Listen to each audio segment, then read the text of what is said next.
Salut tout le monde, vous avez bien lu le titre, nous avons ici, pour cause de X-Max, de UDR pardon, un Erevo 1 Brushhead. Pas très vieux, faut que je check, peut-être même encore sous garantie le bestiau. Avec, pour les amoureux, un carton d'origine. Waouh! Mais c'est un carton d'origine de Revo 2. Alors, l'avantage de ce petit Revo 1 Brushhead, c'est effectivement que les prix ont bien chuté.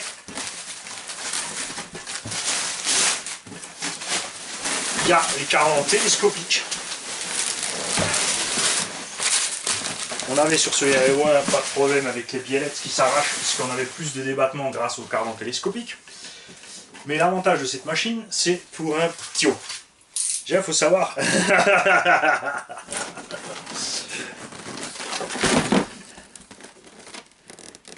Bande de garantie.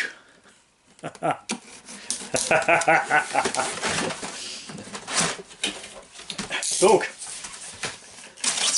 dernière version avec radio TQI, 2 NIMH. Bon ça, c'est pratique. Alors, on dit, ce Brushhead, c'est l'idéal pour un gamin ou un débutant, parce que en Brushhead, on n'a pas trop de patates. Donc on n'endommage ni la transmission, ni la machine.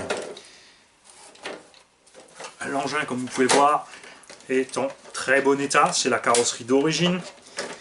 En Brushhead, contrairement au brushless, on a beaucoup moins de patates au démarrage. Après, avec le brushless, on peut, si on a de quoi le programmer, on peut évidemment brider la puissance de démarrage, la Vmax, etc., etc., etc. Ah, ça y est, on perd les pièces.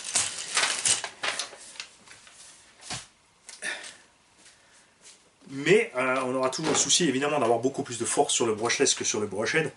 Là pour un petit haut c'est idéal, ça n'a pas trop de force. L'engin monte quand même un petit 45 avec ses 2 moteurs à charbon. Et évidemment avec les moteurs à charbon on n'endommage quasi pas les cardans d'origine, ni les roulements, ni rien. Alors cet engin il mérite juste un bon nettoyage, un petit check à l'intérieur des diffs et ça s'arrête là. Il est vraiment très propre, il est juste poussiéreux. Il n'a pas été nettoyé à la flotte puisqu'il n'a pas vu l'eau. Et c'est très bien comme ça. Quand vous ne roulez pas dans l'eau, n'allez pas vous amuser à la mouiller pour la nettoyer. Ça tiendra beaucoup plus dans le temps si l'engin est juste poussiéreux comme ça et qu'il nécessite juste un petit coup de soufflette. Ce qui est sympa aussi sur le Erevo 1, grâce à ces cardans télescopiques, vous recevez avec les leviers longs du Summit pour augmenter la garde au sol. On a néanmoins des ressorts courts. Moi perso, j'aime bien rouler avec les leviers longs pour avoir un max de débattement et mettre des ressorts longs. Je crois qu'il m'en reste, on va checker ça. Ce qui est bien aussi, c'est qu'il est brushless ready, c'est-à-dire qu'on a déjà la transmission renforcée pour le brushless. Il n'y a pas de différence à ce niveau-là, sauf au niveau des hexagones de roue qui sont en brushless en 17 et ici sont en 14. Donc si vous passez en 17, si vous passez en brushless, vous finissez vos pneus d'origine. Je vous conseille de rester en 4S, de ne pas monter en 6 sur un Erevo, surtout pas avec ses pneus et ses hexagones. Vous restez en 4, vous finissez vos roues, et quand elles sont finies, chez Traxxas, les hexagones d'origine sont très très chers. Il faut compter plus de 20 € la paire, ça revient à 40 € la paire, juste pour passer en Hexa 17. Sur eBay, il y a un petit chinois qui fait les 4 à 20 €, frais de port compris. C'est de simples hexagones en alu avec la forme étoile, donc ils sont bleus, ça ressemble vraiment fortement aux origines. N'hésitez pas, vous pouvez les prendre et ensuite vous pouvez passer sur n'importe quelle roue Proline. Pour le combo, un variateur 4S, un moteur, soit vous passez sur un 36-74 dans les 2000 kV, ce ne sera pas trop puissant. Vous pouvez aussi très bien prendre un 42-74 par exemple Robitronic, c'est un combo 6S 150 A qui vaut 120 € chez Martel. Vous mettez de ça dessus mais vous restez que en 4S. Ça évitera de flinguer la machine, vous ferez quand même bien plus plaisir qu'avec le Brushhead. Parce qu'en brushless, en 4S, on est facile à 60 avec une bonne autonomie. On a une accélération bien plus franche et bien plus de reprises pour stabiliser l'assiette en l'air ou n'importe si on décolle un petit peu. Et ça n'empêchera à aucun moment de prendre le combo. si vous évoluez d'engin, et de récupérer le combo pour le mettre dans un truggy, un 8ème digne de ce nom, un vrai truggy bien méchant, qui encaisse le 6S, comme le Hautbois Hyper SST ou plein d'engins du genre, pour profiter pleinement du combo. Enfin, vous avez vraiment un choix, on a une grande évolution possible sur cet engin. Ça permet, franchement déjà honnêtement, si vous avez un petit de 8 à 10 ans qui fait déjà gaffe à la façon de rouler, il peut se faire plaisir avec ça. Vous le laissez avec les NIMH, vous n'avez aucun risque de problème de batterie ou autre. Et une fois qu'il est habitué, vous lui passez en lipo. Et ensuite, une fois qu'il est habitué à ça, vous pouvez lui passer sur un petit brushless 4S. On trouve des petits combos 4S, pas cher du tout. Je vous en ai pris un ici pour le mettre dans un des engins qu'on a reçu des tontons. Bon, c'est livré avec un cerveau. Le cerveau, c'est qu'un 9 kg, il sert à rien. Par contre, regarde, on a un petit Vario Goul RC 80 A 4S et un moteur 3674 1900 kV. C'est le moteur que j'avais monté dans mon Summit. Le Summit a été plus lourd que ça, il avançait sans problème à 60 à l'heure. On avait une très bonne autonomie, évidemment le Summit avec le passage de vitesse. On avait un rapport très court pour ne pas avoir de cogging pour profiter pour le crapahutage. Mais là c'est pareil, tu laisses le rapport d'origine. Tu n'es pas obligé non plus de changer tout ça. Puisque on a ici le montage du moteur brushless, tu peux donc mettre ton moteur brushless ici. Et là-haut, tout ce que tu as à faire, tout simplement, c'est fabriquer un petit cache en plastique. Hein, tu peux même le faire à la barbare en scotch et boucher le trou. C'est tout, cherche pas plus loin. Tu n'es pas obligé de modifier tout le support central pour passer en brushless. Ce petit moteur, un Castle 6S fait dans les 2500-3000 watts. Là, on est sur du 1700 watts en pointe. Ça sera plus puissant que ces deux moteurs réunis. Ça consommera moins que ces deux moteurs réunis. Et franchement, j'ai roulé plus qu'un an avec mon Summit avec moteur de ce type, dans la boue, la gadoue, etc. La neige, la flotte.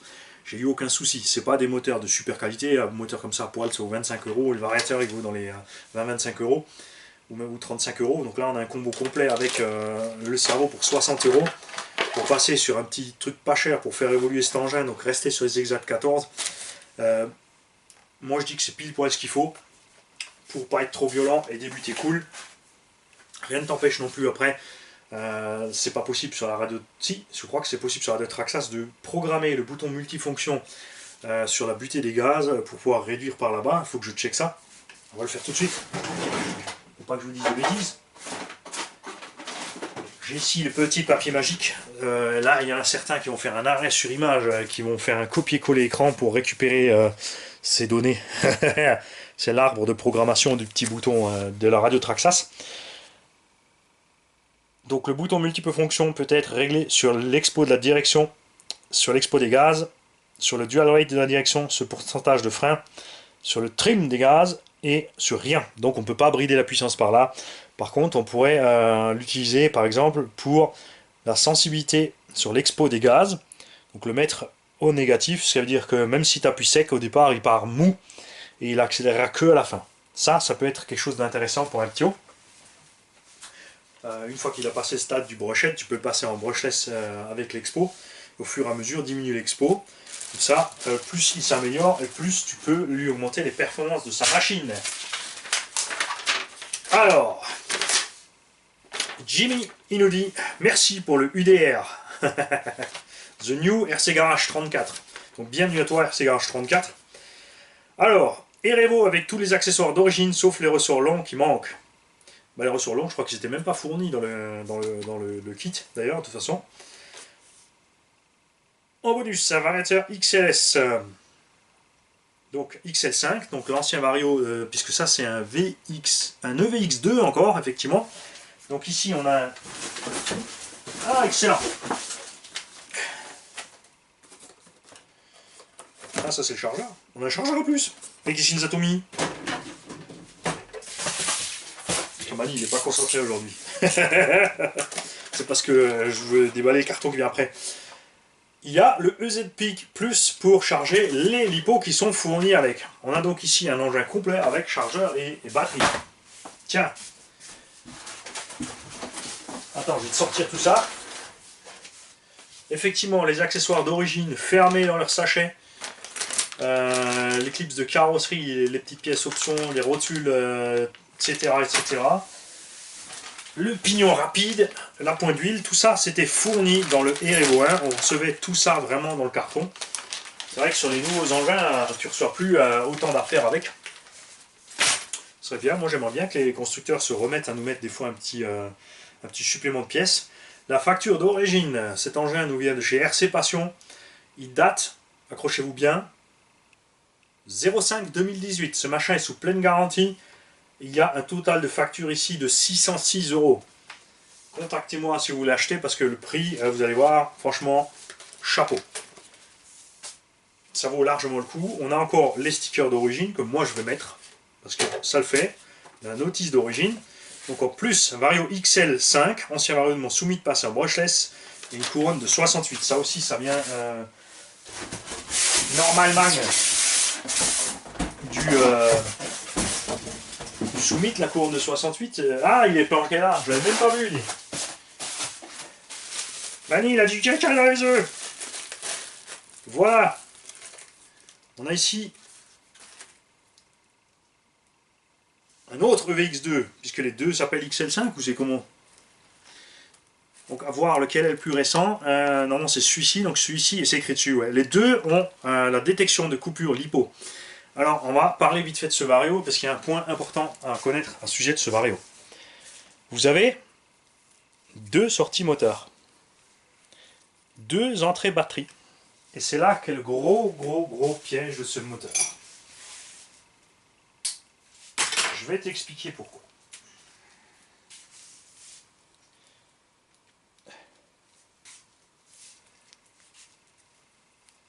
En fait, tu mets deux LiPo ou deux NiMH. Tu te retrouves donc à 16 volts. Mais ces moteurs ne fonctionnent pas en 16 volts. Ces moteurs fonctionnent en 7.4 ou 8.4 ou ce que tu veux. Puisque en fait, une batterie alimente un moteur, l'autre batterie l'autre moteur. Ça, c'est le piège de ce Vario. Tu ne peux donc en aucun cas faire un pont au niveau des prises pour te retrouver en série. Si tu veux brancher 16 volts, il faut la passer sur une seule. Tu peux pas faire un pont ici cordon Y pour brancher tes deux, ça va te péter à la tronche. C'est pour ça qu'il y a deux câbles séparés qui rentrent ici à l'intérieur. C'est un Vario, tu vois, c'est du 15 volts pas cher. L'autre piège, c'est qu'il y a une seule des deux sorties qui alimente le bec. Donc si tu roules fort, c'est pas un problème. Si tu roules cool, comme c'est le cas souvent en Summit, tu te retrouves avec une batterie qui va être vide longtemps avant l'autre. En NiMH, ça passe, ça va chauffer, ça va ralentir, ça va s'arrêter. En LiPo, c'est un problème puisque le Vario, lui, va couper à une coupure globale pour une 4S, alors qu'on aura une batterie qui sera à 30% de charge et l'autre qui sera en dessous du seuil critique. Donc impératif de rouler avec un beeper sur ces Vario si vous roulez en LiPo. Hein, faites gaffe à ça. Il n'y a pas 14 volts qui sortent ici.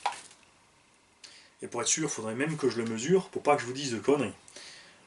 Ça, c'est un truc qu'on pourrait faire aussi, mais pas maintenant parce qu'il faut brancher le récepteur, le machin, le bidule. Quoique, bougez pas. On va faire le test. Tu vois, si tu mets qu'une seule des deux batteries au bon endroit, je dois pouvoir l'allumer. Donc ça, c'est pas le bon côté. Voilà. Là, ma réception est allumée. Regarde. J'ai bien mon Vario qui clignote. Si j'allume ma radio, je mets des batteries dans ma radio, ce que je dois faire de toute façon si je veux vous faire l'essai. Bougez pas, j'arrive.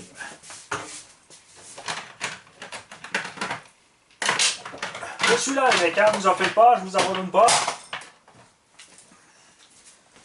Voilà, regarde. Hop. Je t'allume la radio. J'allume le véhicule. J'ai la direction. Quéquette en gaz. Rien du tout. Il faut la deuxième batterie dessus pour avoir des gaz. Et ce qu'on va faire maintenant, c'est que je vais mettre les batteries à l'intérieur. Voilà, je vais brancher la deuxième. Je vais débrancher les moulins.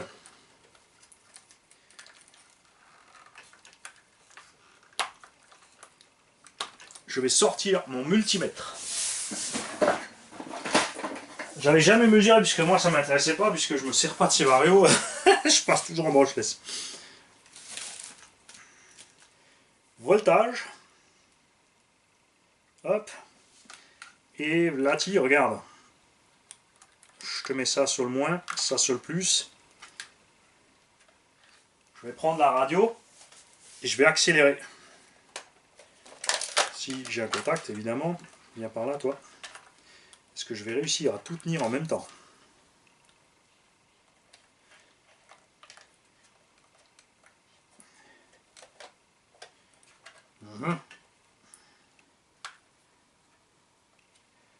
Pas facile, hein?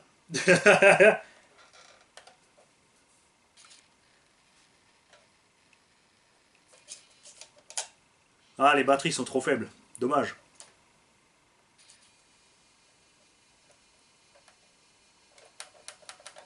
Bon. Ben, il faut faire l'expérience autrement. La batterie de la caméra est au bout. Je ne sais pas si j'aurai assez de jus pour... Si. Allez. Dépêche-toi, Mani. Hop. Et hop. Voilà. J'ai encore un peu de jus sur la caméra. Voilà. Donc on a 0 volts ici. Et j'ai dit une bêtise. Voilà, tu vois. C'est pour ça qu'il faut vérifier. Je te confirme. Je sais pas si tu vas le voir à l'écran. Tout ça encore avant que la batterie ne coupe. Regarde. Attends, je vais te mettre les broches dans le bon sens déjà. Regarde. On a bien 16 volts par moteur. Ces Titan 550 12 tours fonctionnent donc bien en 4S. On peut donc utiliser ce Titan 12 tours avec un Vario EVX2, ponter un côté, mettre une 4S de l'autre pour monter ça par exemple dans la Traxxas Rally. Et c'est là qu'on se demande pourquoi Traxxas n'a pas prévu ça sur la Rally. Si ces moteurs prennent 14 volts, pourquoi avoir fait une méga multiplication et faire traîner la Rally, alors qu'avec ce Titan 550 ici en 14 volts, eh bien, on pourrait faire quand même, malgré que ce soit du brochet, faire bomber la Rally, par exemple. En tout cas, maintenant, on le sait, on a le cœur net.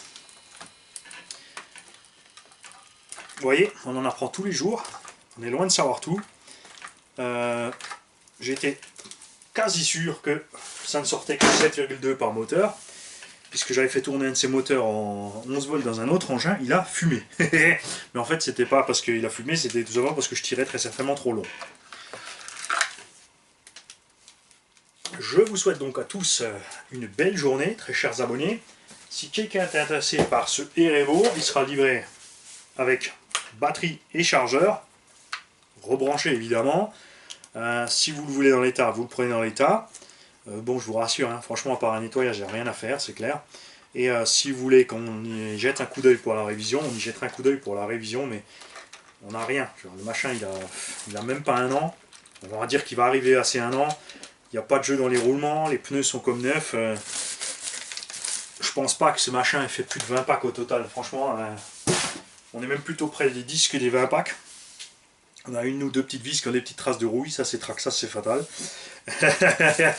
Je sens que je ne vais pas pouvoir m'empêcher de le nettoyer quand même pour que vous ayez un engin nettoyé. Moi, je vais cycler ces NIMH pour checker si elles fonctionnent. Donc, on se tient au jus.